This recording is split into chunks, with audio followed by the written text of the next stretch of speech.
Jemaat yang terkasih, Shalom. 10 tahun saya di mimbar ini, Bapak Muhammad Bosan pesan saya toh. Bapak Ibu dan saudara yang terkasih, firman Tuhan diceritakan dari generasi ke generasi dengan segala macam perjalanan dan cerita dari Alkitab yang ada di hadapan kita. Tapi hari ini kita mau melihat Alkitab yang asli itu kayak apa gitu ya. Nah, ada di depan kita ini ya. Ini dari Israel Pak Mama ya. Kemarin saya itu otomatis kok. Dan kita harus pegang.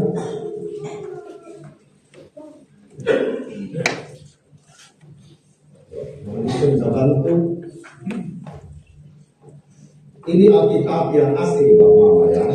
Maksudnya Alkitab dulu itu benar-benar dia dari gulungan. Ya. Dibacanya bukan seperti ini Bapak Mama ya. Tapi dibaca dia itu dari gulungan. Ini kitab Yesaya yang ditemukan ya, gimana sih di padang gurun ya, dalam tembikar-tembikar ya, baru ya, dalam tembikar-tembikar itu ini aslinya kalau bahasa Ibrani dan panjangnya 7 meter, kita gurun. Oh, sana saya di sini. Ya, bisa dipoto ya. 7 meter.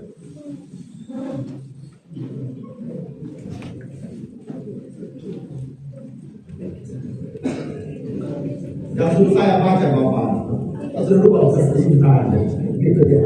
Oh Yosua ya. Nah, ini gulungan kitab Yosua kesini ya. Tapi yang ini masih di atas. Gini ya. Oke ya. Ibu sampai saya kan. Ya, ya. Ya ini.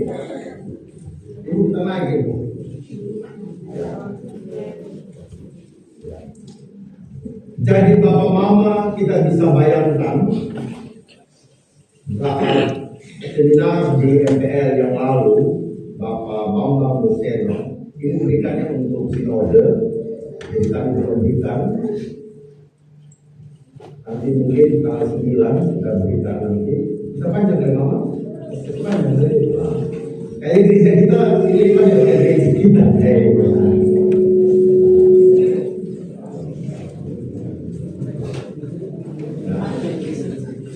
meter dia.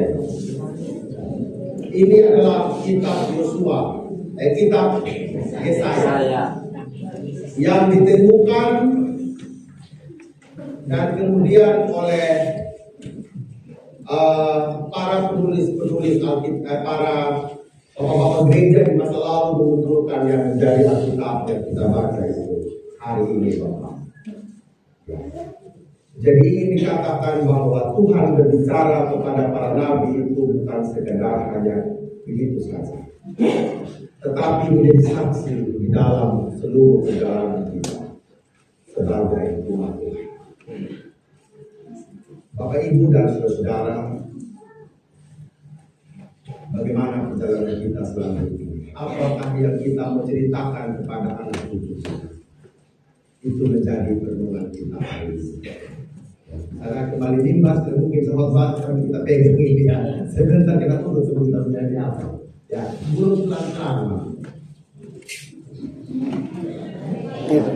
Ini mah biasa dulu. Ini milik orang. Tapi Bapak kita pamerkan nanti ya di foto kita. Tulis hewan. Dan situ ditulis secara baik dan disimpan di dalam tembikar ya. Ditulis kemudian disimpan dan dijaga dengan baik oleh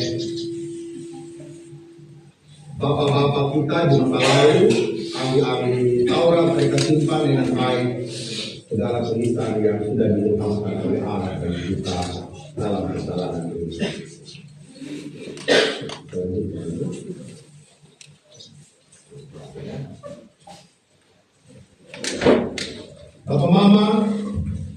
Di samping kita ada dua foto orang tua ya. Yang sebelah kanan yang ganteng di saya itu, saya baru tahu namanya Samuel Hedera ya. Ini opanya Bapak Madal. Beliaulah pendeta pertama gereja Kristen Sumba yang dihabiskan di Melolo. Kemudian selain melayani di jemaat Melolo, dia juga pindah ke jemaat Lengapu untuk melayani. Dan menurut cerita, setelah dia pensiun dari jemaat Lengapu, dia menjadi pendeta tentara dan berkantor di Solo. Itu apa ya? Itu seluruh cerita dari opa kita, Bapak Pendeta Esakara atau yang kenal Esakara. Dan beliau juga di awal-awal pelayanan dia melayani sebagai pengurus Rumah Kris atau Yayasan Rumah Sakit Kristen yang ada di Pulau Sumba, yaitu Rumah Sakit Lende Morimpa dan Rumah Sakit Indimara. Sedangkan di sebelah ini adalah Pendeta Hakumbai, pendeta dari Bapak Pendeta Andi Mukapati Jemaat Payeti. Beliau adalah martir pertama yang ditembak oleh Jepang saat ia akan melayani perjamuan kudus. Itu cerita yang kami terima. Kuburannya tidak diketahui sampai hari ini.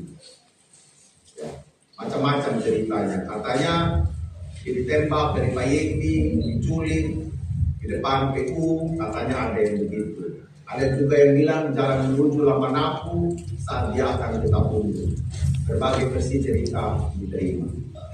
Tapi yang pasti kedua kekasih kita ini adalah bagian dari perjalanan Injil yang ada di Pulau Sumba. Tahun 1881 Van Alpen datang ke Sumba untuk mengabarkan Injil. Tetapi pendeta Van Alpen tidak berhasil. Anak dan istrinya meninggal di Sumba dan dikubur di Belor. Dan kemarin minggu lalu ada ziarah bagi para standing yang datang dari Belanda. Kemudian Bapak Wilenga, pendeta Wilenga datang. Dia tidak melayani, langsung membaca Injil bagi orang-orang Sumba. Tetapi dia menjelaskan melalui pelayanan cinta kasihnya, yaitu pelayanan kesehatan dan pendidikan. Luar biasa bagaimana mereka harus melayani dengan semua tantangan yang dimiliki. Tetapi jangan salah, Injil berada juga lebih terdahulu dari 1881 dengan datangnya orang-orang Sabu dan bermukim di Tamanuli. Mereka adalah orang-orang yang telah Kristen di Pulau Sabu dan mereka datang di Pulau Sumba untuk berdagang. Perjumpaan antara orang Sabu dan orang Sumba telah terjadi jauh sebelum para sending datang untuk memberitakan Injil. Itulah seluruh sekelumit sejarah perjumpaan kita. Bapak Mama bisa bayangkan ya, dari hubungan kitab yang ini para penginjil kita menceritakan dari generasi ke generasi. Itu semua adalah kasih setia Allah yang tiada terkira dalam hidup kita.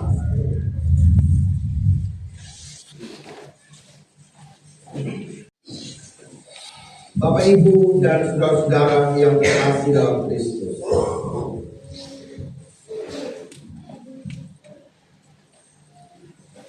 Satu dekade jemaat Manukara bertumbuh, berakar, bertumbuh, dan berbuah di dalam Kristus. Manuparamu, manuparaku, dan manupara kita semua. Perjalanan pelayanan kita itu hanya karena Tuhan. bukan karena kehendak dan keinginan kita. Tuhanlah yang berdaulat dalam seluruh perjalanan pelayanan kita, dari generasi ke generasi. Meskipun rasa-rasanya perjalanan yang kita jalani bersama ini rasa-rasanya tidak sempurna, tetapi saya percaya selalu utuh di dalam seluruh keberadaan kita sebagai anak-anak Tuhan. Perjalanan kita di jemaat Manupara bukanlah ruang hampa. Jemaat ini telah memulai dari persekutuan kita yang ada di sini. Kita yang bersiarah dari Pulau Sabu datang ke Waingapu. Kita yang bersiarah dari tempat-tempat lain dan datang ke tempat ini untuk memulai pelayanan kita. 3 hal yang ingin kita katakan dalam seluruh perenungan hari ini. Pertama, kita adalah imago Dei. Sifat-sifat Allah yang kita ingin wariskan bagi generasi kita. Mazmur 78 ayat yang ke-6 sampai ke-7 mengatakan, supaya dikenal oleh angkatan yang kemudian, supaya anak-anak yang lahir kelak bangun dan menceritakannya kepada anak-anak mereka, supaya mereka menaruh kepercayaan kepada Allah dan tidak melupakan perbuatan-perbuatan Allah, tetapi memegang perintah-perintah. Sifat-sifat Allah yang ingin kita ceritakan kepada generasi kita. Ketika kita mengatakan jemaat ini ingin berakar, bertumbuh dan berbuah, sebenarnya kita sedang menghayati tentang imago Dei, sifat-sifat Allah yang hidup di dalam seluruh keberadaan kita. Hal yang kedua, dalam seluruh perjalanan kehidupan kita mau menyadari akan kehadiran Allah yang tiada pernah berhenti untuk berbicara kepada kita dari generasi ke generasi. Bapak, Ibu, dan saudara-saudara yang terkasih dalam Kristus, Yohanes Calvin, tokoh reformasi gereja tahun 1600, mengatakan dalam sebuah istilah, yaitu sensus divinitatis. Sensus divinitatis ini ingin mengatakan bahwa dalam diri kita sebagai umat Allah ada sebuah kesadaran tentang hadirnya Allah dalam diri kita. Tidak peduli engkau dari suku mana, engkau dari budaya mana, engkau dari zaman yang mana, engkau berlatar belakang apapun, kehadiran akan Allah di dalam diri kita, sebuah kesadaran akan Allah itu seharusnya terus hidup di dalam keberadaan kita. 10 tahun Manupara, tentu kita mau menyadari dan benar-benar sungguh sadar bahwa Tuhanlah yang berkarya bagi gereja kita. Meskipun kadang-kadang saya dan Papa Mama semua kita mau mengabaikan tentang kehadiran Allah. Kita mau putar balikan tentang kehadiran Allah. Bahkan kita ingin memadamkan kehadiran Allah di dalam kehidupan kita. Bapak Mama, kalau kita mau berakar dan bertumbuh serta berbuah dalam Tuhan, Allah yang kita hadirkan, bukan hal-hal yang lain, bukan kepentingan kita, bukan keinginan daging kita yang kita hostel kepada Allah, tetapi apakah benar-benar Allah lah yang berdaulat di dalam hidup kita sebagai umat Tuhan. Setiap kita mungkin ingin main game di gereja kita melalui HP kita, bertanya, Tuhan, HP ini saya pakai baca Alkitab di gereja atau melihat puji-pujian, ataukah HP ini saya mau gunakan untuk main game? Renungkan, jangan sampai Tuhan tidak mengendaki itu di dalam diri kita sebagai umat Tuhan. Ketika kita memiliki berkat dalam kehidupan ini, saya dan Papa Mama pun dipanggil untuk merenungkan, uang ini saya gunakan untuk apa? Apakah untuk berfoya-foya ataukah untuk memuliakan Tuhan? Ketika jabatan yang saya miliki ini Tuhan, apakah benar-benar mau memuliakan Tuhan ataukah hanya untuk menekan orang lain? Apakah hanya untuk meraup untung dari orang lain? Ataukah benar-benar setiap jabatan dan profesi yang saya miliki, pekerjaan yang saya miliki ini untuk benar-benar memuliakan Tuhan? Setiap kita memberikan kritik dan saran bagi perkembangan gereja ini, apakah benar-benar untuk perbaikan gereja ini ataukah hanya untuk cemooh dalam diri kita sebagai pendeta atau kita sebagai jemaat? Kita renungkan bersama-sama, Bapak-Bapak. Karena yang membangun gereja ini sampai hari ini benar-benar hanyalah Tuhan. Kita adalah Allah. Dan Allah itu Bapak Mama bisa kadaluarsa, betul Bapak Mama. Ya. Jadi sebentar pulang, jangan pulang Bapak Mama ya. Kita bisa lihat pameran di samping kiri kami. Ya. Barang-barang zaman dulu ada, mereka pernah berfungsi, mereka pernah memberikan nilai. Nanti di gudang yang mau milih ambil dari sekapnya, pagi ini, ya sudah pakar semua. Tapi di zaman dulu itu berfungsi Bapak. Bapak Ibu, kita semua akan berlalu. Tetapi generasi kita tidak akan berlalu. Amin. Mereka harus melanjutkan manuver. Hal yang ketiga, apa yang kita mau ajarkan dan wadah apa yang kita gunakan untuk keluarga kita. Selalu yang kami katakan, PGI sedang menggagas Ecclesia Domestika, gereja dalam rumah. Ecclesia itu gereja, Domestika itu urusan negara. Artinya, urusan imam, urusan mengajarkan hal-hal yang baik ini bukan saja urusan gereja, tetapi urusan setiap keluarga. Bangun kembali mesbah dalam rumah tangga kita, Bapak Mama. Seperti dalam pembacaan kita, Bani Efraim, pemana-pemana yang bersenjata lengkap. Mereka tidak berpegang pada perjanjian Allah. Siapa Efraim itu, Bapak Mama? Anak-anak Yusuf, cucu-cucu Yakub. Anaknya dua, Bapak Mama ya, Efraim dan Manasye. Keluarga yang dibangun oleh Abraham, Ishak, Yakub dan Yusuf ternyata runtuh sampai di Efraim. Bapak Ibu, hari ini salah satu contoh saja.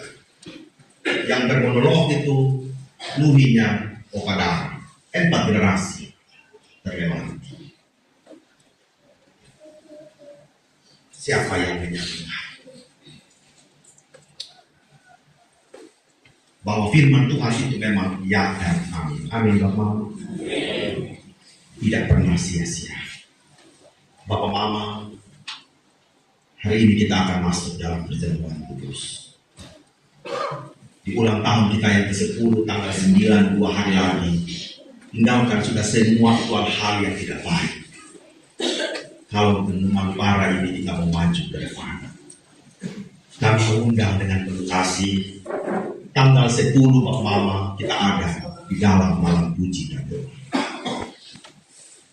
Bukan sekedar formalitas, tetapi sungguh-sungguh kami ingin mengajak Bapak Mama ini berdoa bagi ini gereja. Berdoa Bapak Mama. Bapak Mama survei di mana-mana sudah sekarang Bapak Mama. Hanya 92% itu jemaat Kristen yang ada di kota itu hanya jemaat Manubara.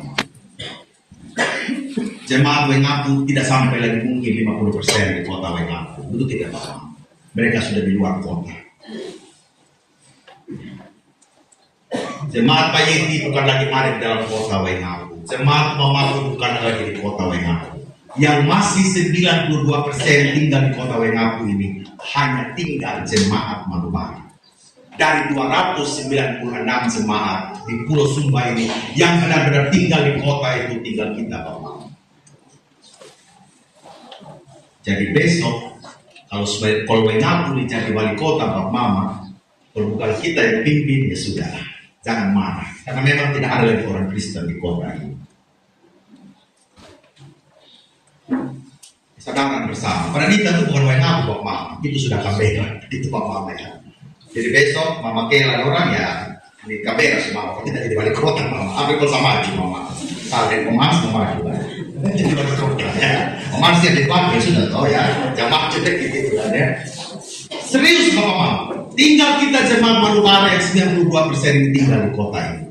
Pertanyaan adalah, kita mau jadi regu bertahan atau kita mau menyerah? Pilihannya ada di dalam mau. Semua kita harus menjadi diri di kota ini yang sedang tidak baik-baik saja. Ya. Jadi kalau kami panitia menceritakan dari zaman dulu Manubara di pameran kami, datanglah Bapak Mama. Ini gereja yang kita punya, bukan panitia punya, bukan majelis punya, apa dari saya. Saya 16 tahun pensiun Bapak Mama, sensi. Ya. Kalau Tuhan kasih panjang umur, Tuhan itu kan ya. Kalau tidak ya selesai. Tuhan menguatkan saya dan Bapak Mama semua untuk tetap berakar, bertumbuh dan berkuat. Amin. Untuk firman.